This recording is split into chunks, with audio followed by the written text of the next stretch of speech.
Yeah, so like a little bit about me. I started off in art school. Before I got into software, actually, when I came out of art school, I was like, I got into animation and illustration. You know, I did design T-shirts for the Wu-Tang Clan and did a bunch of editorial illustrations for like stoner magazines. So that was pretty good. Turns out that both the Wu-Tang Clan and stoner magazines don't really like pay you anything. So I was actually just mostly working construction at the time.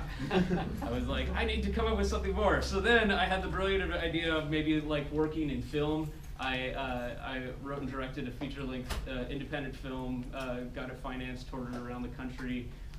Again, made almost no money, but you know, I was getting really good at knocking down walls in construction.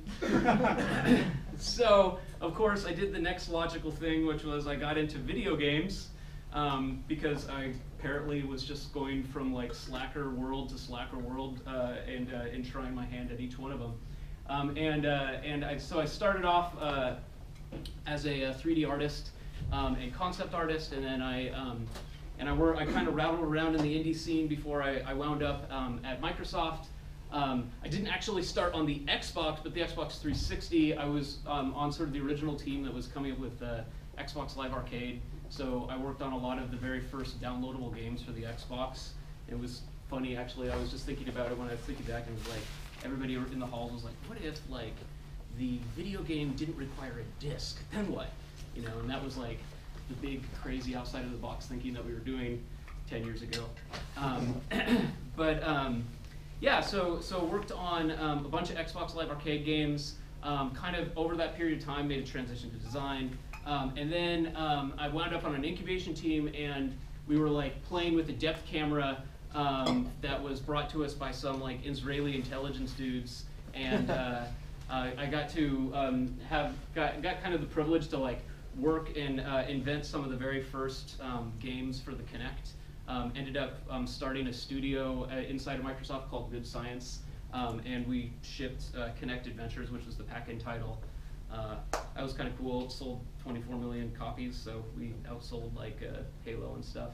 Although I also get the dubious you know, honor of helping like create something that often people blame for ruining Xbox. So, you know, there are goods and pros and cons to that sort of thing. That after we kind of shipped the Kinect, you know, we rattled around. We did some like independent television stuff, and then Alex Kipman, who is the dude who is kind of the pioneer, that sort of helped really drive the HoloLens initiative at the beginning, kind of swung by Good Science and invited us down into the basement to like look through a piece of glass that was attached to a table that was about this big, and that was the first HoloLens. That was about 4 years ago. We peered through like these little lenses, and like you saw a crab that was sitting, a little holographic crab that was sitting on like a pack, a little, I don't know what it was. You know, I think it was one of those like diorama things. Like maybe somebody was really into Warhammer or something, and because it had like fake grass on it stuff. Pretty sweet. But anyway, like that was the beginning.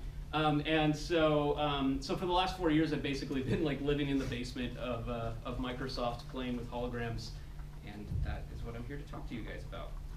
So I was thinking about like, I think one of the things that's really interesting about holograms in general is that we gotta kind of like, they don't exist in a vacuum. You know, like they have a really like important sort of complementary cousin, you might say, which is of course VR.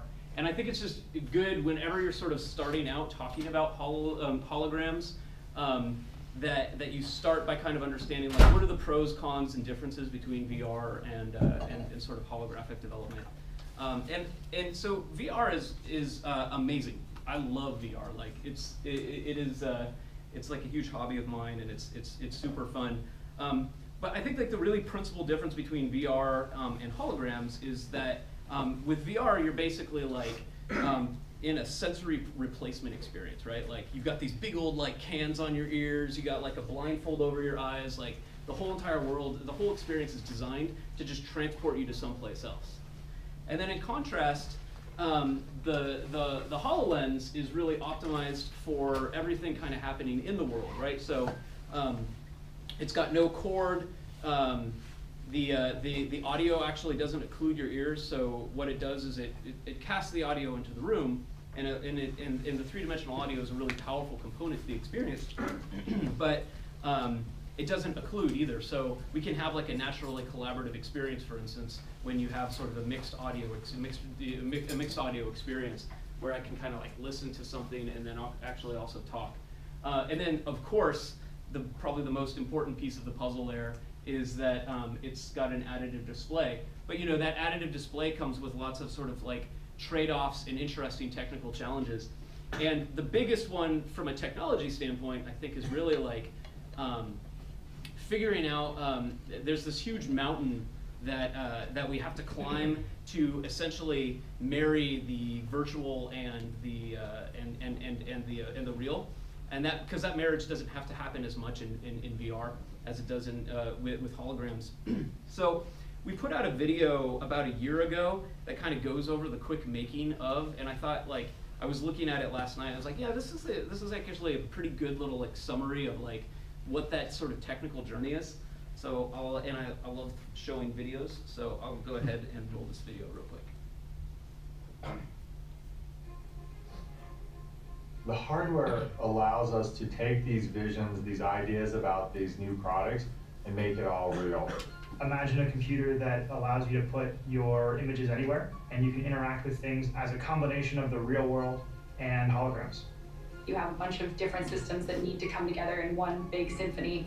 Every time you think you understand it, it's like peeling an onion. There's suddenly another layer of things which you suddenly realize, oh yeah, of course, we have to figure that out now. We don't have room for error, we don't have room for drift, we don't have room for those normal things that happen in a device. So it's working with these people across the world and bringing it all together into this brand new product. We envisioned an all-in-one device that is untethered, with built-in batteries, hands-free, and floating audio. You have to come up with a holographic processing unit because you're constantly producing data every single millisecond.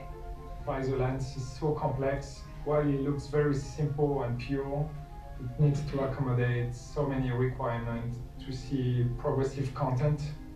The audio components need to take in all of that information about where is my head, where am I looking, so that your brain knows that there's something real over there. The enclosure wraps around the user's head to provide great weight distribution.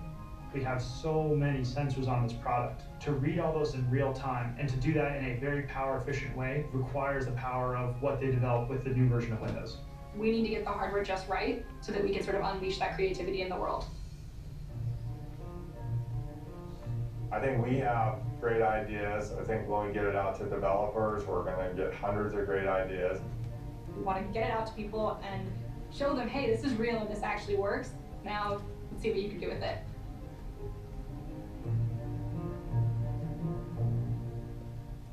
All right, so I just think that's really interesting because it kind of shows like a little bit of the journey that we went through in terms of like, you saw that hardware at the very beginning that like it's just like exposed things. Like that thing was like a torture machine on our heads, and so like I think actually it's actually just an interesting lesson. Like one of the things just in my entire career, whether it was like HoloLens or Xbox or 3D or illustration or knocking down walls, is like each step along the way you're going to basically like arrive. You're going to kind of like be met with technical problems that are completely outside of all of your training. And like the fun of the job is being like, oh, I guess I'm gonna have to become an expert in optics now. I thought I was a game developer, but now I'm learning optics. So there's this mountain of technical challenges that we were kind of like battling along the way. But I'm a designer, right? So I'm not an engineer. I can like barely stumble through like the world's simplest like C# script in Unity. So like I was not necessarily the guy who was solving these technical problems. So what we were doing on the design side and on the experiences side was trying to like understand, hey, like once you assume that all of this stuff works, like what then? What are the new challenges that kind of emerge? I was actually talking to one of the other creative directors in my group just earlier this week, and he said something that I thought was actually like potentially a really good thesis for this talk, so I threw it in there, which is that like holographic design is more about psychology than technology.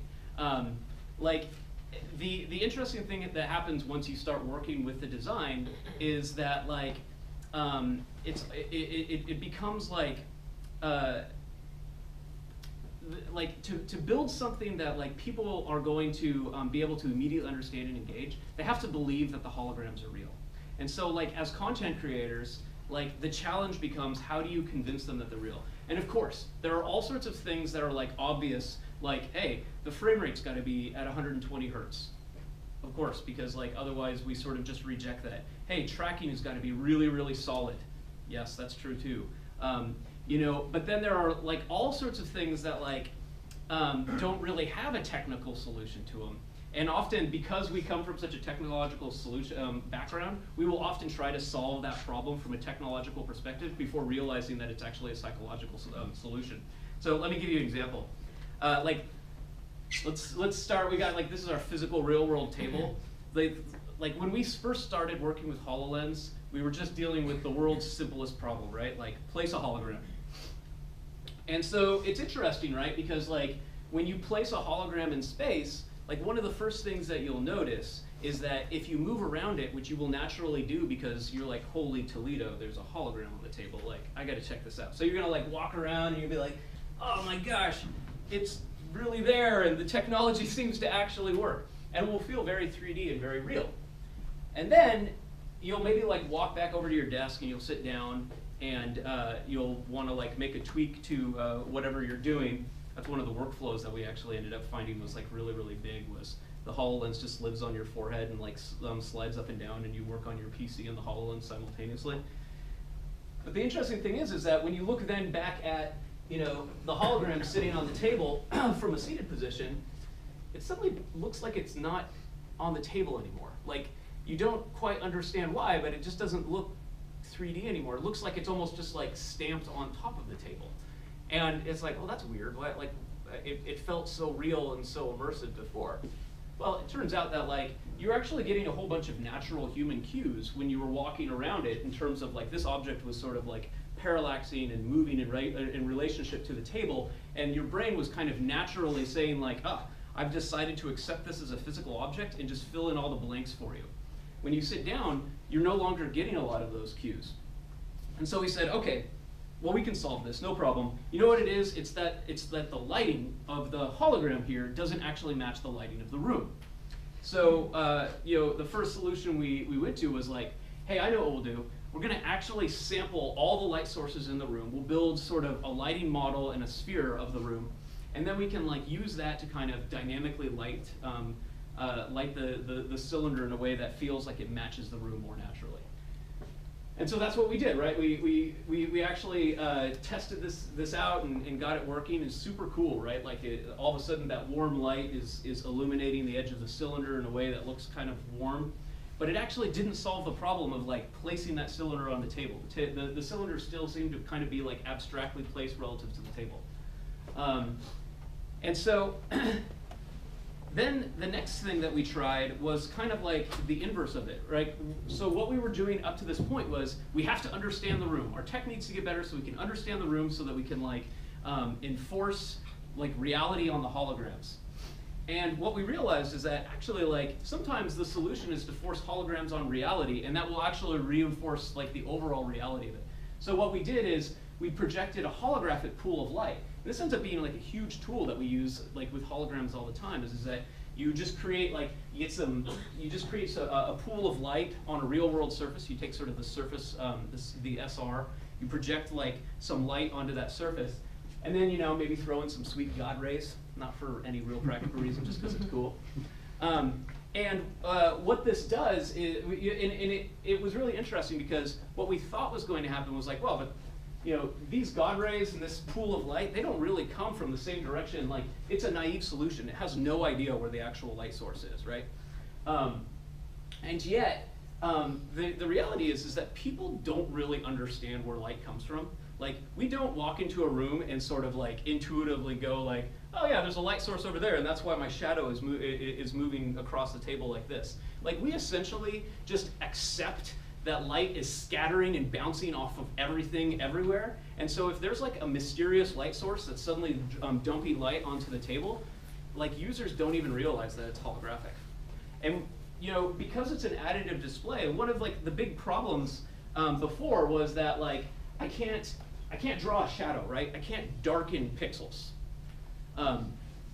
You know, putting a contact shadow seems like a natural affordance for how to like kind of like connect that to the surface, but like it's impossible if you can't darken anything. And so once you add the pool of light though, you can actually cut out like, you can cut pixels out of your light source and suddenly create the illusion of a shadow where there isn't actually one. You're not actually adding or darkening the table. All you're doing is adding artificial light and then creating a shadow in that pool of light. And by doing that, we basically like, suddenly I can sit down on the table, and because that object is receiving shadow and light, you're suddenly able to kind of understand, oh, I get it. You know, it's not here, it's not there, it's not floating up here, it's actually here on the table because I can see some shadows being kind of cast and connected across the table. So that's interesting. You know, it's like an example of like of how our perception is actually what was connecting the object to space. It had nothing to do with the technical solution. It was really like, let's just cheat and throw a bunch of artificial light in the room, and then we can start adding shadows to that. Here's another example I think is really interesting.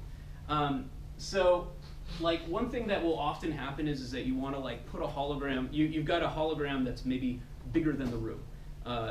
Like our offices are pretty small, so this happens to us all the time. And so like the first thing that you do is you're like, okay, great, well, I'm just gonna push the hologram through the wall, and then I can scale up and I can start working. And something really interesting happens here. This like breaks your brain. It feels terrible. And the reason is because like when this hologram is sitting here, our little dude here is actually towing his eyes on the surface of the wall because he can't really understand where he's supposed to tow his eyes back here. And so like he's trying to simultaneously focus on a point behind the wall and the wall itself. And so the solution to this problem is, again, to actually create a holographic window. And by like, you know, creating the fiction that there is a window here, and just add like the frames of a window, and maybe actually even add things that go beyond the window, suddenly your brain is able to accept it, and your mind will automatically just look beyond the wall and start towing on the star beyond it.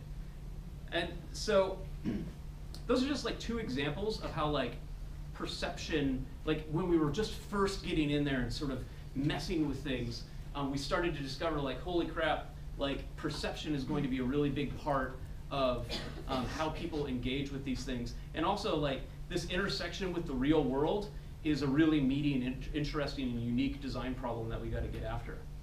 And this is actually kind of an interesting segue, because the next place that we ended up going, or Good Science, my team, was we decided to start exploring immersion. So like, hey, like the magic window is cool, but like what if it was just the whole world? And so we started working on a project called HoloTour, which there's our little globe. So HoloTour is a holographic travel experience. We basically did something very similar to that. There we about several years ago, like got a 3D printer and printed out a video sphere, or like a sphere of housing to hold like 16 GoPro cameras, and you know, got a server farm to stitch them all together. And again, very quickly we started running into interesting problems that emerged from sort of like our natural human habits and expectations.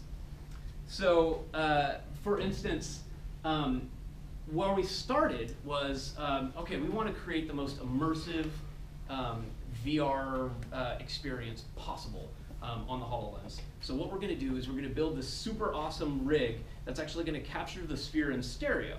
That way, like as you look around, you're going to actually have, everything will look 3D and you can look in any direction.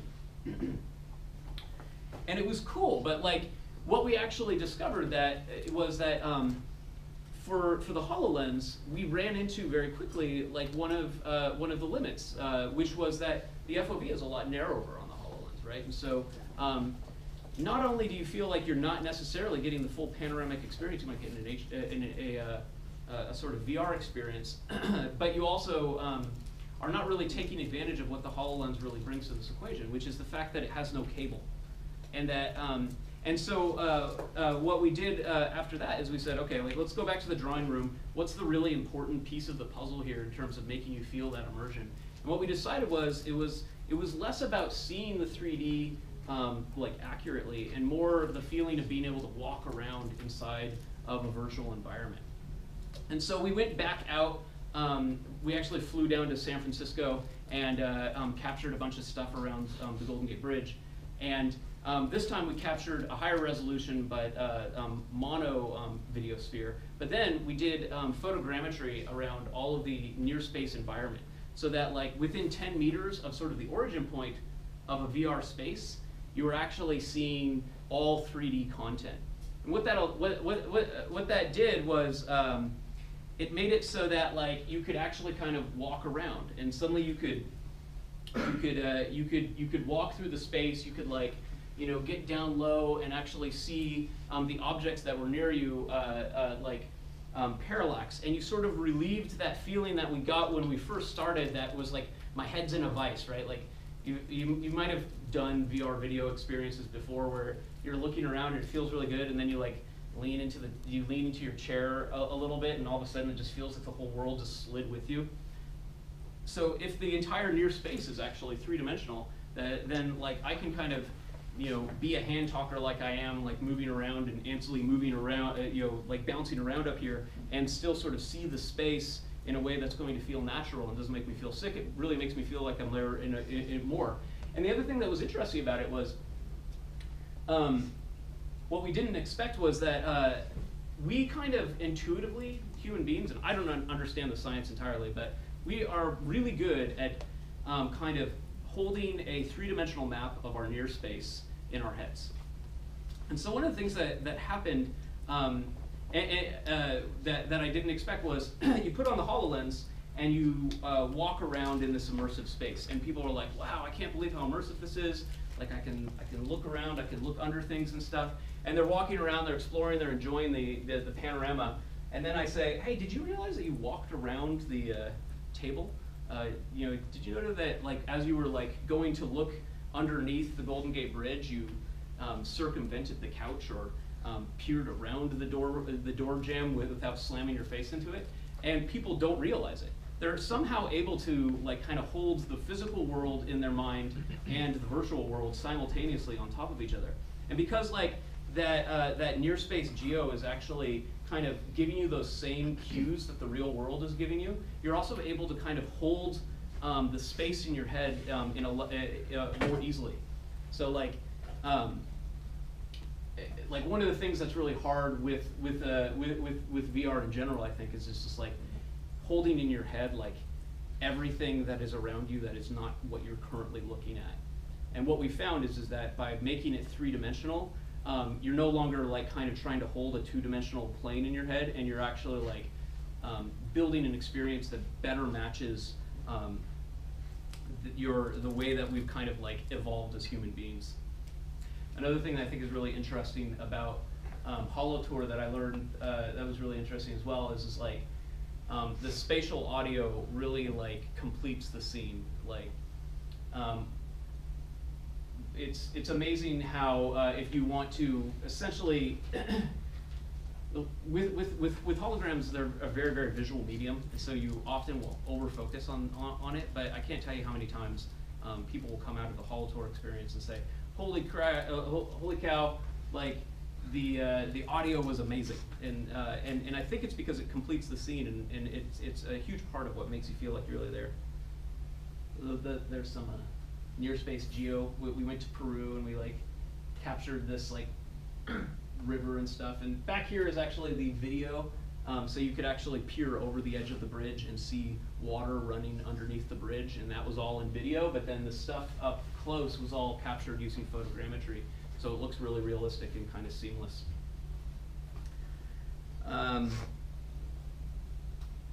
Yeah, so after we finished up on HoloTour, the next thing that my team kind of bit off was a program called the Microsoft Vision Lab.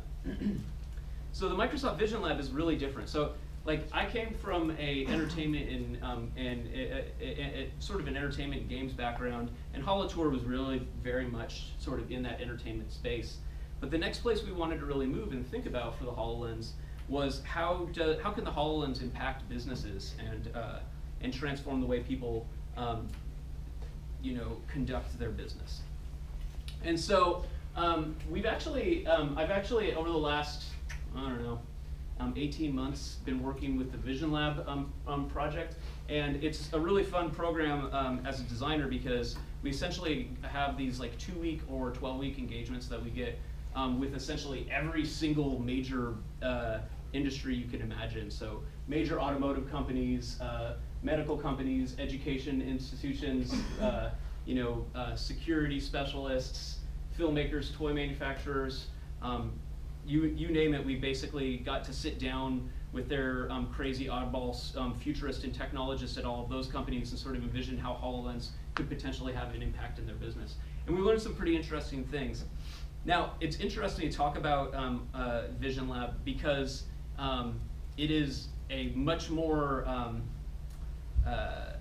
it's a much more sort of like tented environment. Tenting is kind of what they say at Microsoft whenever something is under NDA. But there's a couple projects that have been since announced, so I thought I'd talk about some of the lessons we learned from some of the projects and partnerships that we've actually announced. So one of the partnerships that we had was with Case Western University, their medical group, and we learned some really interesting things, I think, in this partnership.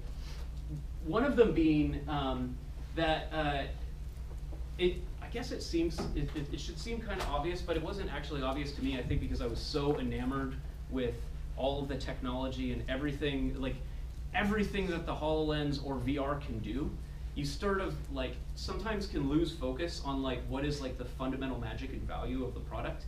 And there's a really powerful value to that I see across like all verticals, kind of commercial verticals, which is just like viewing content in 3D in the world, specifically 3D content, is like a huge need that businesses are constantly asking for.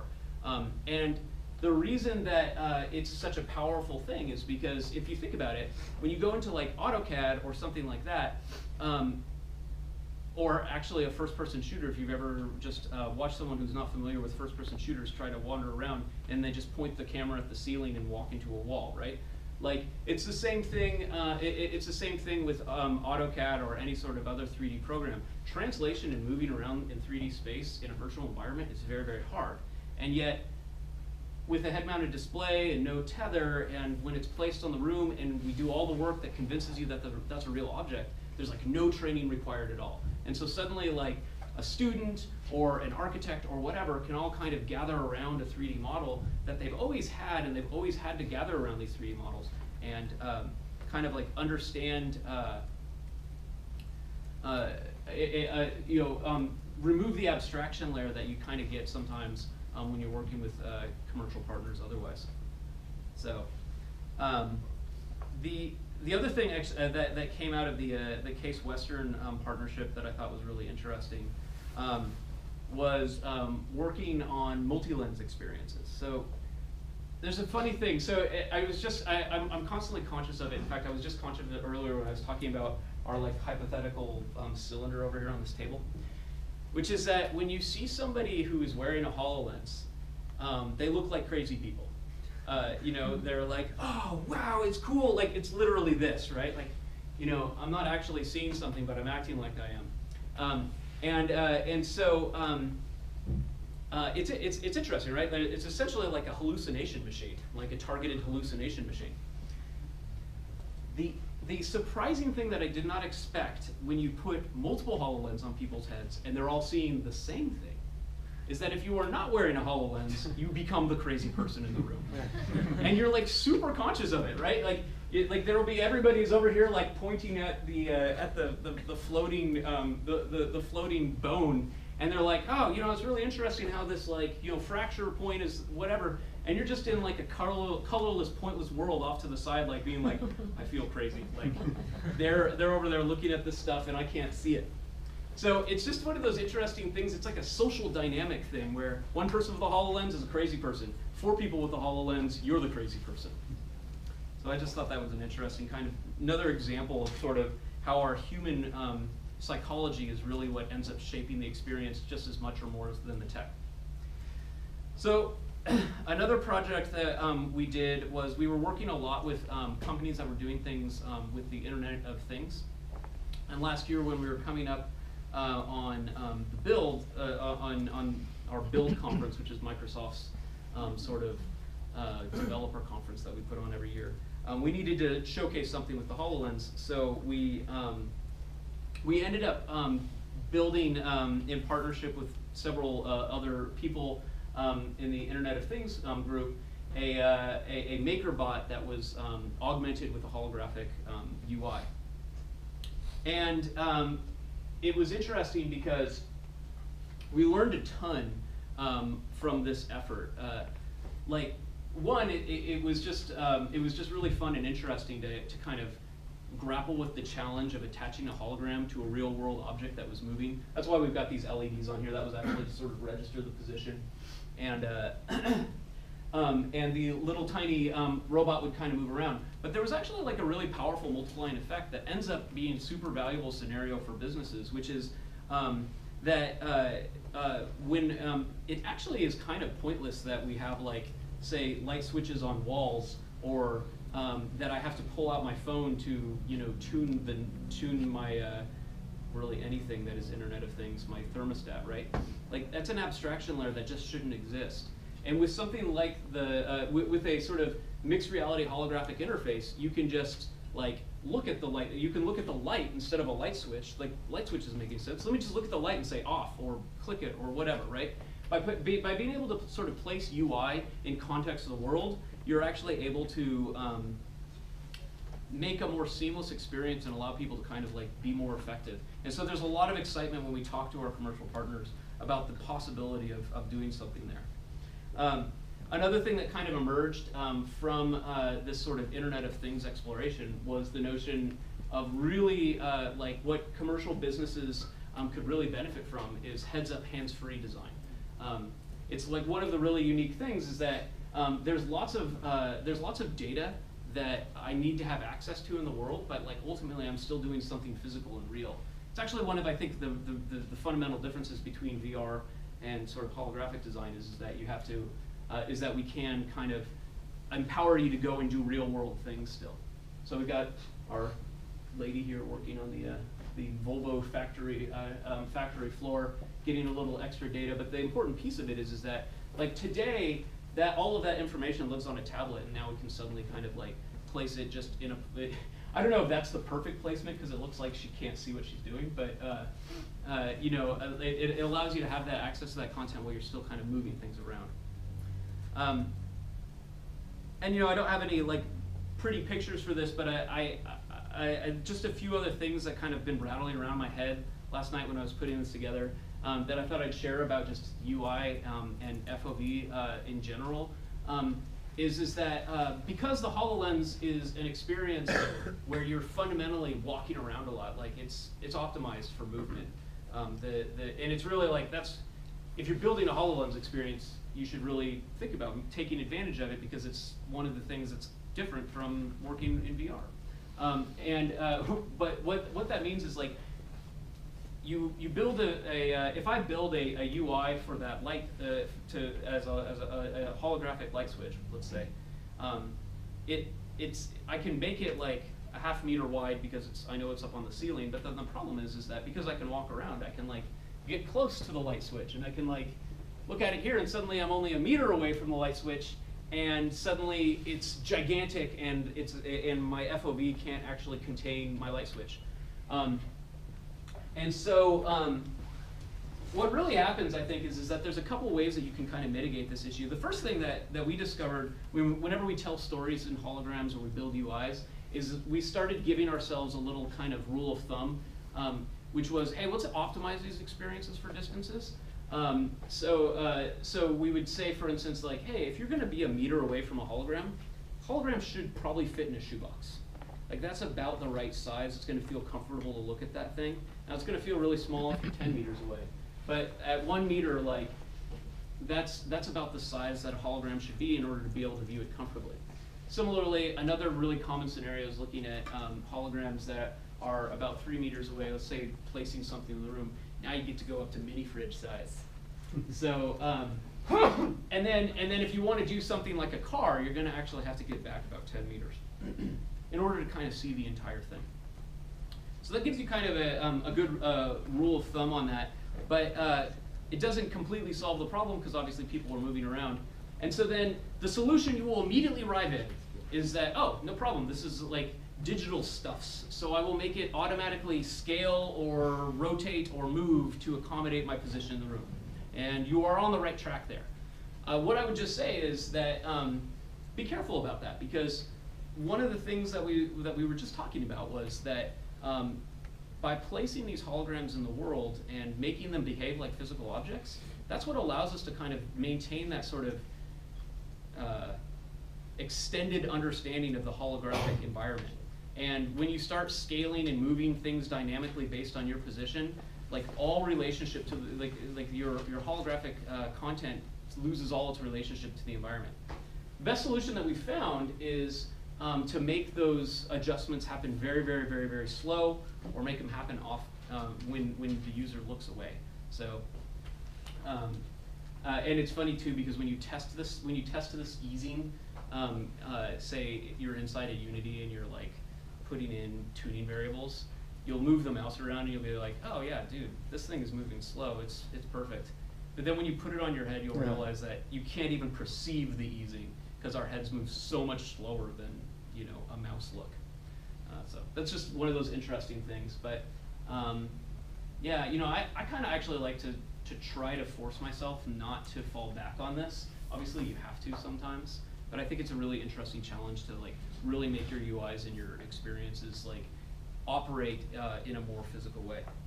So then the last thing that we learned when we were building UIs was about is related to FOV.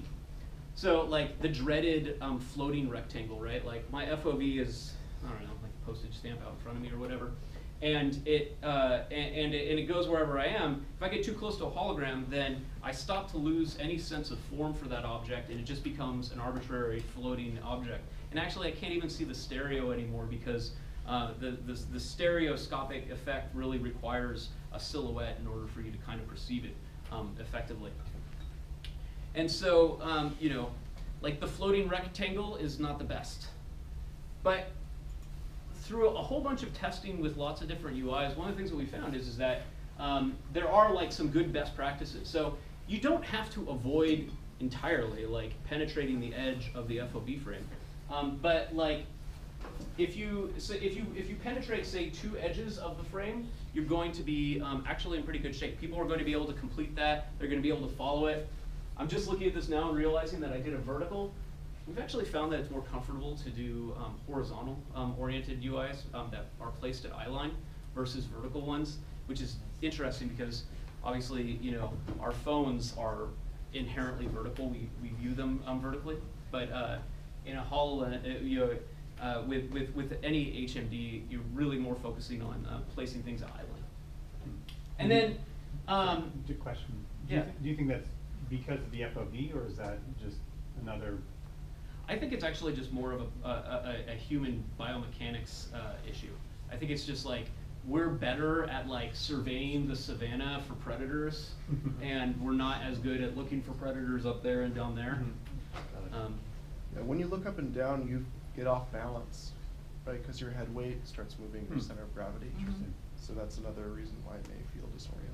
Yeah, although this is a lot more subtle than that, right? Like I'm talking about just a few degrees of movement. Even people, it's less comfortable than this. And then you get into bad territory when you start penetrating 3 edges of the frame. That's when the rectangles start to show. And then another thing that was interesting that we learned was if you're going to try to make a hologram that fit, if you're going to do your shoebox, like. Don't fill the frame completely, because then you get into the head in a vice situation where it's like, where I'm standing here and I can't move at all, otherwise I'm going to penetrate several edges of the screen. And so you want to kind of build your holograms in such a way so that they're sized so that they fit comfortably with a little bit of head drift. Are there some like psychological tricks that you can do to make it feel like it's bigger, definitely? Yeah, I mean, I think all of this really does, right? Like, because the thing about it is that when you are doing stuff like this, you're more easily able to complete the scene. I mean, the other thing is that 3D audio really like makes you sort of believe and remember that object is there. Especially like one of the things that we found that's really interesting is when you anything you can do to connect the hologram to a physical object will do a super good job of making you believe that it's there all the time. Because then you can actually see this table in your peripheral vision. So if I place a hologram on this table and I'm like looking here, I can still see it in my peripheral vision, and I basically can believe that the hologram is there, and I can look back and I can find it. And then if you can do things with the audio, like it thumps on the table when it goes on it, you can actually hear that thump, and that thump is placed in space. It's going to reinforce the fact that it's like sitting on that table. So the last project that I'll talk about a little bit is our partnership we had with Volvo. So this was an interesting one. Got to go to Sweden and sit in very clean spaces that are painted like IKEA. Very nice. This is like their office. Which is just an interesting contrast from sort of Microsoft, which is all just like Post-it notes and action figures everywhere. But anyway,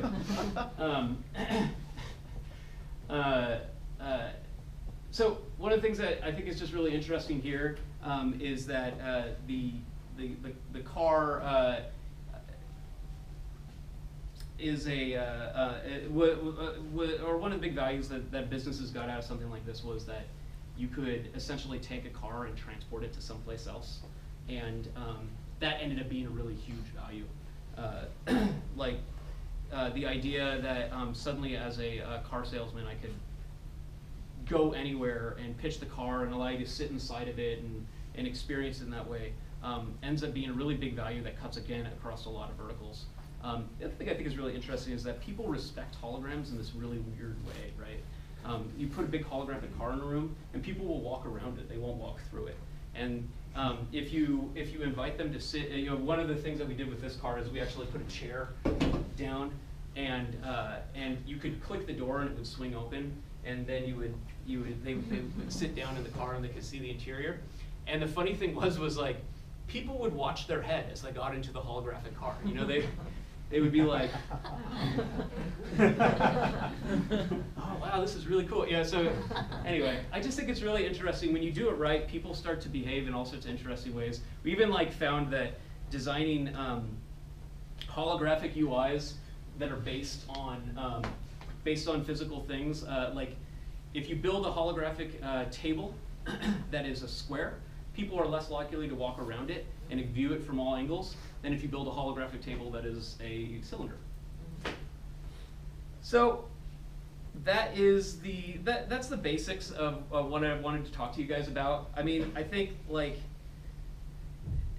at a high level, what I've sort of taken away from this journey is just that there is that inventing the new tech is sort of the beginning of any of these kind of pioneering in new spaces problems. And when you go and you start inventing your experiences, really think about how that experience is going to actually sit in the lives of the users, and expect to iterate heavily even once the hard technical problems are solved, to kind of solve the human problems that kind of emerge from that you don't expect. So that's basically it. Does anybody have any questions?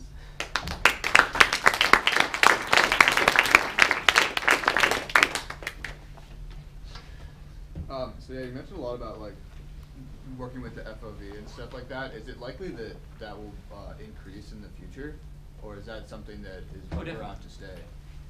Like, yeah, no, I mean smaller like. FOV is a huge priority for us, right? Like okay.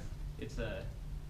I think it's one of those interesting things. Like on HoloTour, it was a nice surprise that the narrower FOV allowed you to walk around in an immersive environment without slamming your face into walls. But that doesn't mean that it's like designing around limitations and finding good nuggets of awesome is great. But obviously, we want to get the FOV wider, and it's early days on the tech. Okay. How do you sell a car if you can't get more than 10 meters close to it? I'm sorry? How would you sell a car if you cannot get close to the car? Like you were saying that the car should be far, but then you're going into the car. That's actually a really good question. So the key with the car was to place the car 10 meters away when it begins, and then ask the user to approach it. So like we tried lots of different things, like render the car over there and then drag it towards you, or make the car start small and scale it up. And actually the best way to do it is you put the car over there, and then you say, all right, now walk 10 meters to the car. And by doing that, they suddenly accept the car and they don't see the FOV anymore, and they can kind of engage it and like feel like the car is real. Do you have any UI tips or devices for dealing with things that move? And so you can lose track of them. So for instance, a ball falling off a table, and then where did it go? And then you find yourself hunting for it. But you could imagine hinting. Yeah. Well, so one big thing is we call it the Tinkerbell path. So like if it's a non kind of realistic object, then I think that something like that, then actually having like little lines that kind of like create a little tail really help you kind of find something if it kind of moves off scene. The other thing I would say is like make the object move slowly, and use make heavy use of spatial audio. Then the last thing that we do often is we have like something called like a gaze guide, which is like a little hoop with a chevron attached to it that points you in the direction that you should kind of move your gaze, and that helps when everything else fails. So you've talked about recognizing the room kind of in service of holograms, so like to make them feel more real, to help people perceive and remember them. Like, are we going to get to a place where there's better object recognition or better kind of use of context and what's around you to design holographic experiences? Oh, definitely. I mean, like even already, I think it's very powerful what you can do just by understanding vertical and horizontal surfaces, right? Like you can essentially create an abstract concept of a table, for instance, by just looking for a horizontal surface that is vaulted above the floor level. It's relatively easy to find the floor with the SR. And just understanding like walls, floor, and table already gives you a ton of understanding. And then, I mean, like all the sort of image processing technology and stuff, it's just getting better and better. So over the next couple of years, it's just going to get better in terms of object recognition. All right, thanks again, Dan.